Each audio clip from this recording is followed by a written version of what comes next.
Bonjour à tous. Nous entamons la troisième partie, la troisième vidéo que je consacre à ces shurim du Rav Foreman. Et en ayant visionné ma deuxième vidéo, j'étais pas entièrement satisfait par la fin. Je ne suis pas certain d'être parvenu à faire passer le message, l'idée que le Rav Foreman veut nous faire passer au niveau de la première phrase du schéma, que Shema Israël Adonai Eloheinu Adonai Echad, qui est centré autour de la compréhension de Adonai Eloheinu et Adonai Echad. Et ce que j'ai essayé d'expliquer, c'est que donc Akadosh Baruch Hu euh, se révèle de manière différente, donc on lui donne, entre guillemets, un certain nombre de noms. Hachem qui représente l'attribut de miséricorde, Elohim qui représente l'attribut de justice. Il y a d'autres noms, mais là, c'est pas ce qui nous préoccupe. Et que d'après la lecture du Rav Foreman, en fait, c'est euh, le nom de Hachem qui est le nom, the nom. C'est-à-dire que tous les autres noms d'Akadosh Baruch Hu, en quelque sorte, lui sont subordonnés à cette entité principale. Et en réfléchissant comment essayer de faire passer le message de manière plus claire, tout d'un coup, j'ai pensé à la liturgie de Yom Kippour, et particulièrement à toute la fin de Neila, vraiment la dernière partie de Neila, où on va répéter un certain nombre de fois Adonai Hu Ha-Elohim. Adonai Hu Ha-Elohim. On le répète plusieurs fois, et je pense que ces trois mots, en fait, expliquent parfaitement cette idée que le Rav Foreman nous expose. C'est-à-dire que Hachem, Akadosh Baruch Hu, qui est le créateur sous son attribut de miséricorde, c'est lui qui est le Dieu et également, le même Dieu, le Dieu qui se révèle sous un attribut de justice. Et pourquoi c'est tellement important à la fin de Kippour qu'on sache et qu'on invoque et qu'on dise que Hachem, Ro Elohim, eh bien parce que justement c'est le jour du grand pardon, n'est-ce pas? Qu'on demande pardon, qu'on fait appel à la miséricorde divine, et que par conséquent, le fait de rappeler que Akadosh Hashem Hu Elohim, ça explique que cet aspect de justice dans la divinité est en fait sous euh, le couvercle, sous le chapeau de l'attribut de miséricorde, qui est l'attribut essentiel auquel nous pouvons nous relier. Et bien entendu, Hachem Echad, et que ça fait une unité. Et j'ai eu une autre idée qui m'est venue également, euh, et que je voudrais vous proposer une image qui vient du monde de la musique. Imaginons que Dieu soit et un compositeur d'une œuvre musicale, ça sera une symphonie sidérale, oui, mais qui soit également le chef d'orchestre. Et ça arrive dans le monde moderne, il arrive que comment dirais-je, des compositeurs soient également les chefs d'orchestre et président et dirigent l'orchestre qui est devant, qui est avec lequel ils vont jouer la création musicale en question. Donc, si on a en tête euh, que Akadosh Baruch Hu a créé le monde comme une symphonie, le cosmos, oui, comme une symphonie sidérale. Donc, il a composé de la musique, en quelque sorte, mais il va également être le chef d'orchestre de comment il faut jouer cette musique-là. Et donc, si au lieu, bien entendu, dans un orchestre, on a énormément euh, euh, d'instruments de musique différents, de catégories différentes, etc., etc.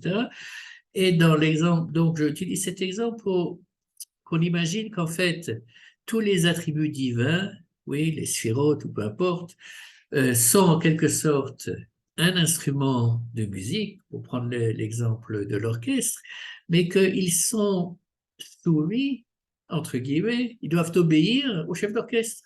C'est le chef d'orchestre qui a créé aussi cette partition, qui va dire si maintenant l'attribut de justice va être piano, pianissimo, ou forte, ou fortissimo, etc., et qui va donner à chacun son rôle, sa partition, son rôle à jouer selon sa volonté.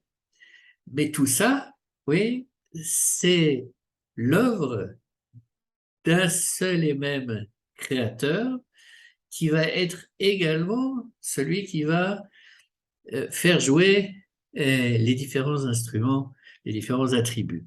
Voilà. J'espère qu'avec ces deux, comment dirais-je, deux idées qui sont totalement différentes, le message du Rav Foreman sera passé. Je pense que c'est important. Moi, ça m'a fait changer mon approche à cette première phrase du chemin. Ça m'a l'a fait comprendre de manière différente et je l'ai dit maintenant différemment. Et j'espère que pour certains d'entre vous au moins, ça aura le même effet. Je reviens maintenant, je continue. Et le Rav Foreman va se concentrer à nouveau sur le deuxième paragraphe du schéma, en nous rappelant tout d'abord que le premier paragraphe, comme on a dit, est sous le signe de l'amour romantique, du coup de foudre, où nous sommes totalement submergés et absorbés à 100% par cet amour romantique. Maintenant, dans le second paragraphe du schéma, qui commence par Vehaya im Shamoa,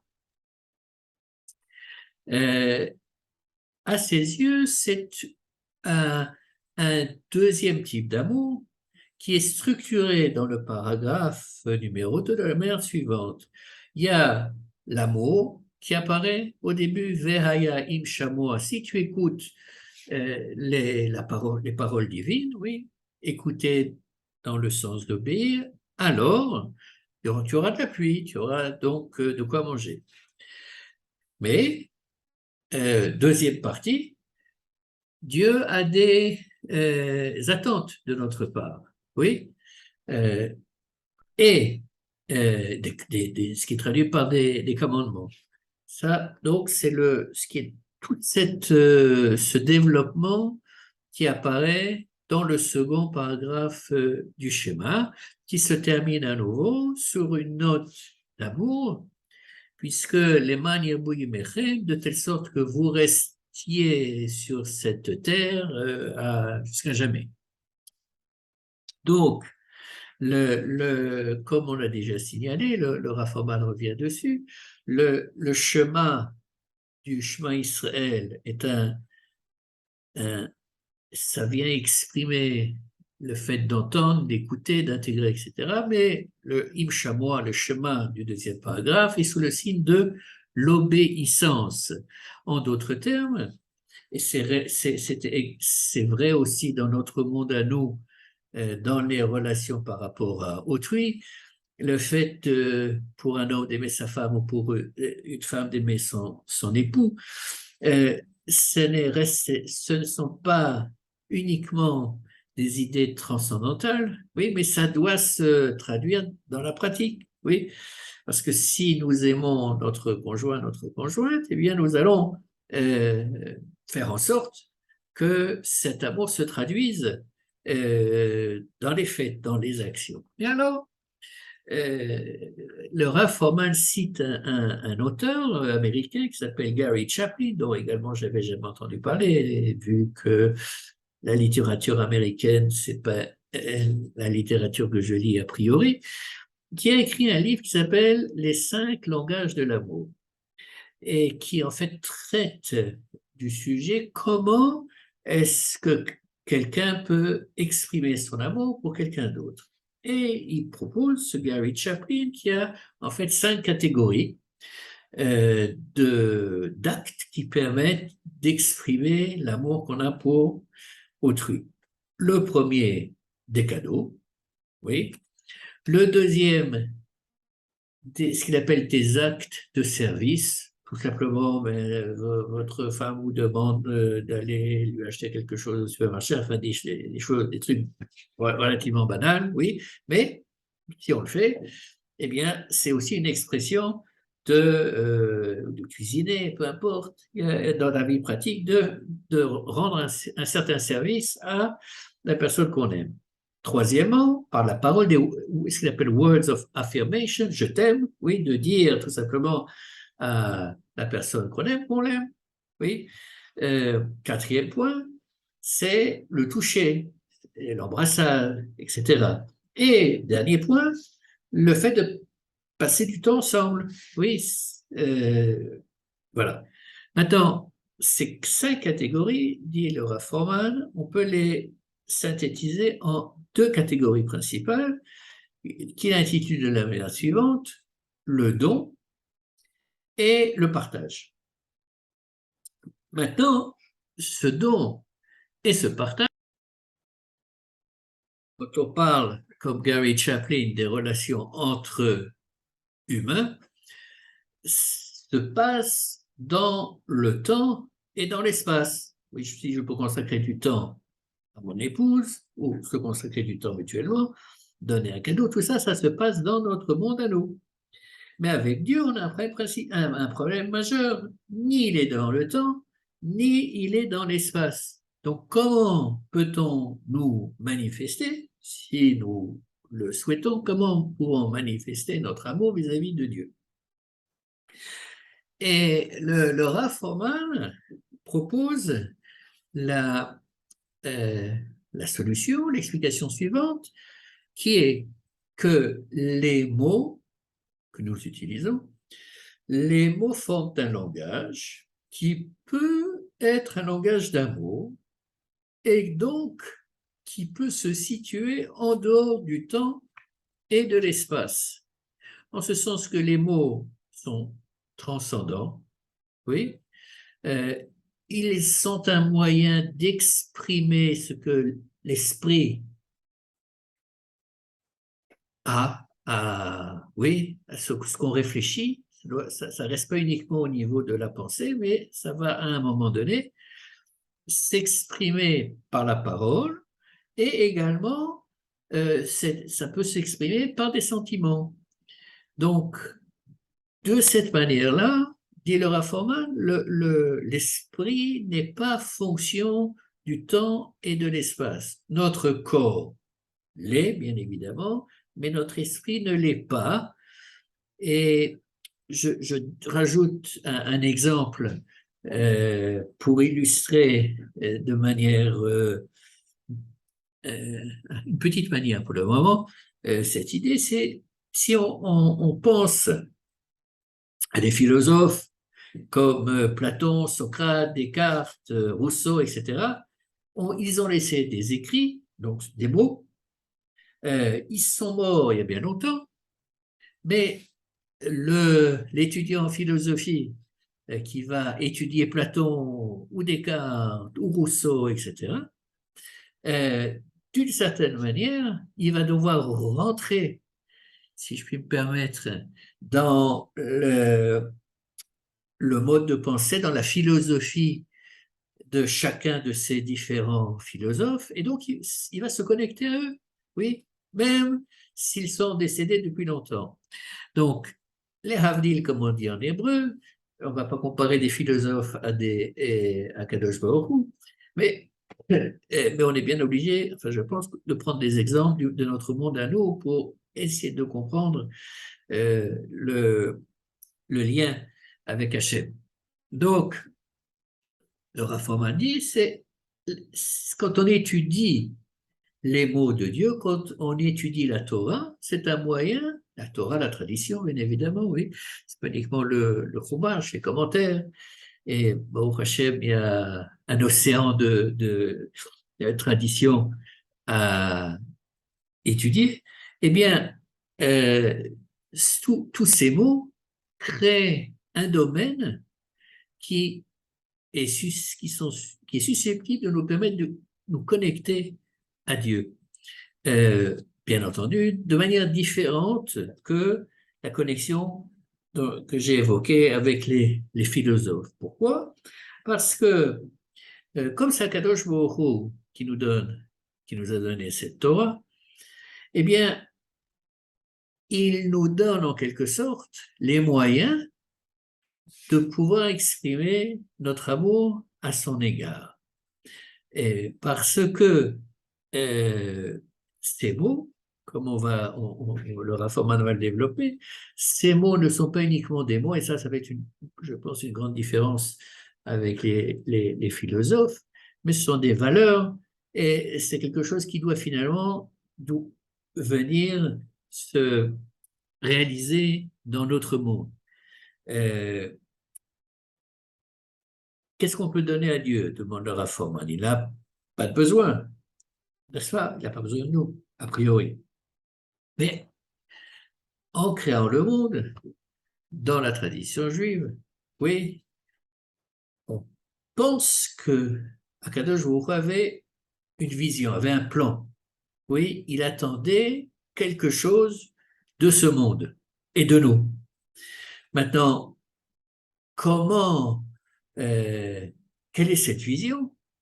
Ce sont les valeurs, oui, les midotes, la miséricorde, le chabib, le din, la justice, la vérité, émet, etc. Maintenant, toutes ces valeurs et les problématiques qui se posent dans notre monde, comment les combiner entre la miséricorde et la justice, etc. Et par exemple, eh bien, on doit essayer de les faire descendre d'un monde de l'idée dans le monde de l'action. Il y a un exemple qui me vient à l'esprit, le fait d'honorer ton père et ta mère. Oui, l'honneur des parents. Chez les Indiens d'Amérique, oui, quelqu'un de vieux se sentait inutile, oui, se sentait un poids pour sa tribu, et donc il était normal, c'était ça la culture indienne de l'époque, que les vieilles personnes quittent la tribu, aillent mourir de faim quelque part, ou de faim, ou de maladie, ou dévorés par un animal sauvage. Tout ça pour ne pas être euh, une bouche inutile, entre guillemets, à nourrir. Alors, au Hachem, dans la tradition juive, on est à l'opposé de cette vision, mais il n'en demeure pas moins que, ok, alors il y a marqué dans les 10 commandements, Kaved et Avir Chavet Imera, honore ton père et ta mère, mais comment?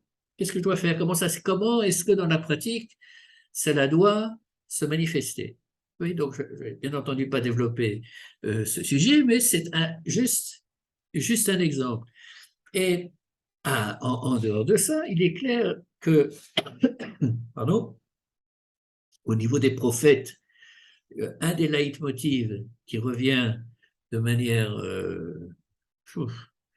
impressionnante, c'est les prophètes qui disent au peuple d'Israël, je n'ai pas besoin de tes sacrifices, en parlant au nom de Dieu, je n'ai pas besoin de vos sacrifices, j'ai besoin que vous établissiez tzedaka ou mishpat, que vous fassiez vous rendiez la justice et que vous soyez charitable, etc. C'est ça qui est important. Oui, donc ce sont ces valeurs-là qu'on doit implémenter dans ce monde, et en faisant ça, oui, eh bien, on accomplit la vision divine.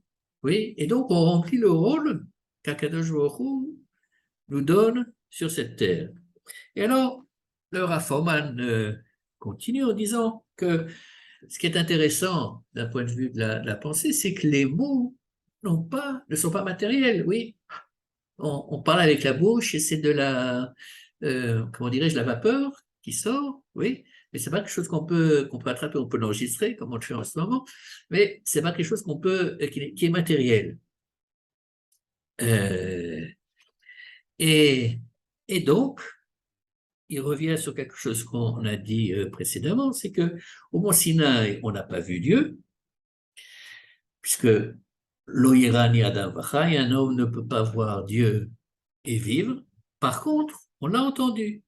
Et donc, parmi les 5 sens que nous avons, ce sens de l'ouïe est celui qui nous permet d'avoir une connexion avec Akadosh Baruch Hu. Et je dirais simplement, c'est qu'aujourd'hui, c'est pas l'ouïe, oui, puisque ces mots ont été écrits, et donc ça passe par la vision, mais ça, c'est une autre chose.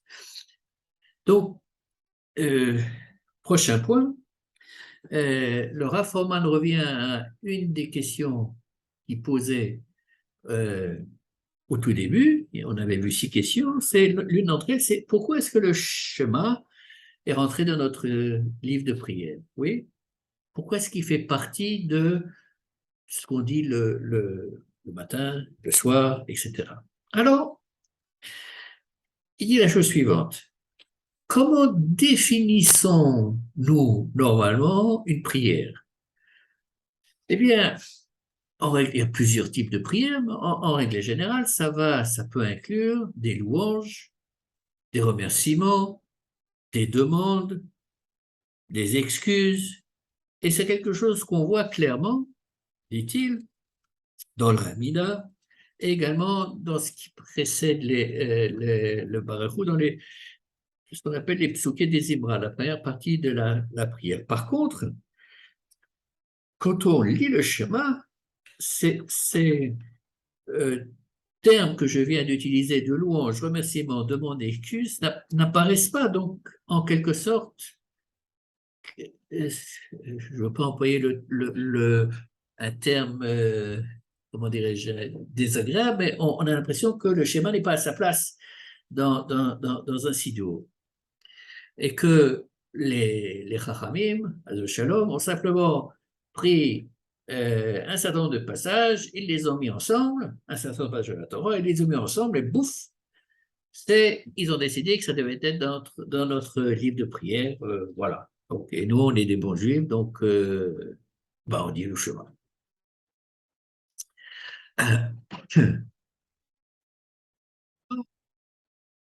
Le Rav Foreman propose d'étendre la définition du mot de prière et de rajouter un concept, à mon avis, qui est juste, oui, comme vous allez le voir, que la prière, c'est en fait se connecter à Dieu par des mots.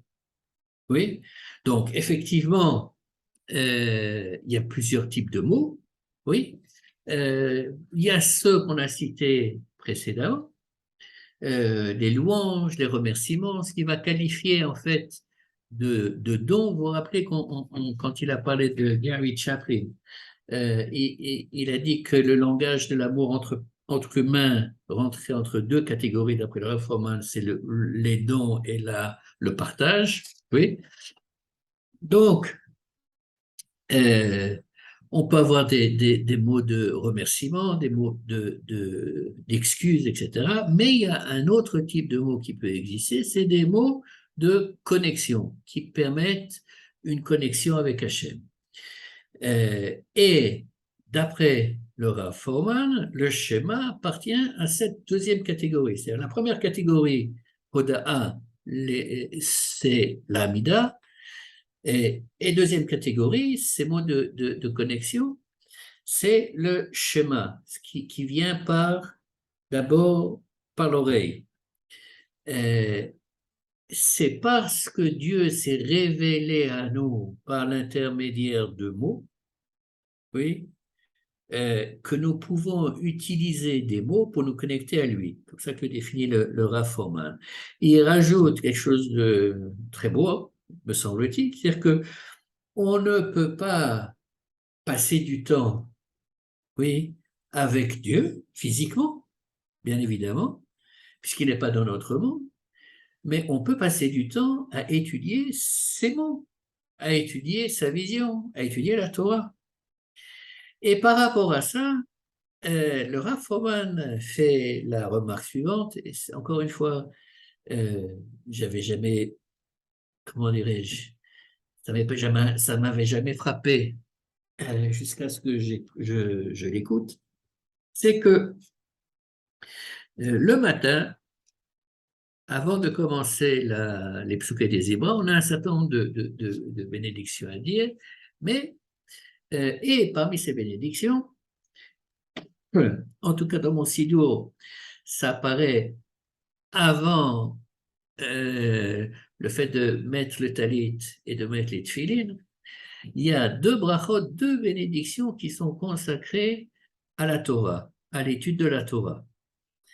Et il se dit, c'est bizarre. Pourquoi est-ce qu'une bénédiction, pourquoi s'il en faut deux? Une bénédiction, c'est pas suffisant. Oui. Alors, il y en a une qui est très longue, c'est la première. Et je vais vous la lire, vous la connaissez, je suppose. À nouveau, le fait d'avoir un sido pour écouter ce chiour-là, c'est plus pratique. C'est dans la catégorie, dans mon sido Rinat Israël, ça peut être comme Birkot Torah. Et donc, on a Baruch Ata Hashem Elokeinu Melech Olam, Asher Kideshanu B'Mizvota, Vetzivanu La'asok B'Divrei Torah, qui nous a ordonné de s'occuper de Divrei Torah, de paroles de Torah. Ve'ha'erevna Adonai Eloheinu et Divrei Toratecha befinu ubefi amcha bet Israël, et fait en sorte, Hachem, notre Dieu, que ces mots, ces paroles de Torah dans notre bouche soient agréables, et dans la bouche de Am Israël, Veni anachnu vetseatzenu, vetseatze amcha bet Israël, et que nous et nos descendants et les descendants de Bet Israël, nous soyons kulanu yodeh shmecha, que tous nous connaissions ton nom, velomde Toratecha, et étudie ta Torah, velomde Toratecha lishma, pour, c'est un peu difficile à traduire, me semble-t-il, l'omde Toratecha lishma, c'est d'étudier la Torah pour l'étudier, oui. Baruch ata Hashem, melamed Torah l'Am Israël, béni sois-tu Dieu, qui enseigne la Torah à son peuple, Israël, à ton peuple Israël. Et là, le Rav fait les deux remarques suivantes. C'est que de manière très, très, très, très surprenante, la conclusion de cette beracha, c'est Hamelamet, Baruch ata Hashem, Hamelamet Torah l'Amo Israël. C'est-à-dire que c'est Hashem qui nous enseigne la Torah. Or, dans toute notre tradition, oui, on étudie Torah de Moshe. On étudie la Torah que Moshe a reçue à Kadosh Baruch Hu. Et c'est Moshe qui était l'enseignant par excellence, oui, celui qui nous a transmis la Torah, qui a été transmis ensuite de génération en génération, mais d'une certaine manière, c'est là, Moshe n'apparaît absolument pas, et c'est Akadosh Baruch Hu qui est défini ici dans cette bracha comme étant celui qui nous enseigne la Torah. Et la deuxième remarque que le Rav fait, c'est que aussi vers la fin de cette bénédiction, que nous soyons tous Yodé Shemecha, que nous connaissions Yodéa, que nous connaissions tous ton nom. Or, comme nous l'avons rappelé dans ce shiur d'avant, dans cette série, le mot en hébreu Yodé à la date, savoir connaître plus exactement, a une connotation intime, romantique donc. En d'autres termes, pour le Rav Foreman, cette première bénédiction qu'on fait sur la Torah, sur le fait d'étudier la Torah, est directement liée au premier paragraphe du schéma. Et la seconde, qui est beaucoup, beaucoup plus courte, est la suivante, Baruch ata Hashem Elokeinu melech haolam, asher bachar banu mikol ha'amim, venatan lanu et torato, Baruch ata Hashem noten haTorah. Là, on dit simplement remercier Akadosh Baruch Hu qui nous a choisis parmi toutes les nations, qui nous a donné la Torah. Venatan lanu et Torah, Baruch ata Hashem noten Torah, ça c'est au présent, l'un est au passé, l'autre au présent. Et ça, d'après le Rav Forman, c'est lié au deuxième paragraphe du Shema, c'est-à-dire que c'est le passage donc de l'intellect, de l'amour romantique, enfin du monde des idées au monde pratique où ça doit être transformé en acte. Je vais arrêter là cette troisième vidéo parce que euh, là, j'ai résumé la conférence 5 et numéro 6 et la dernière, qui est la plus longue, je crois elle faisait 2 heures, est consacrée principalement au troisième paragraphe du schéma qu'on n'a pas évoqué jusqu'à présent. Et je pense que ça ne sera pas équilibré si je l'introduis maintenant dans cette troisième partie, dans cette troisième vidéo, et que je lui consacre une quatrième vidéo.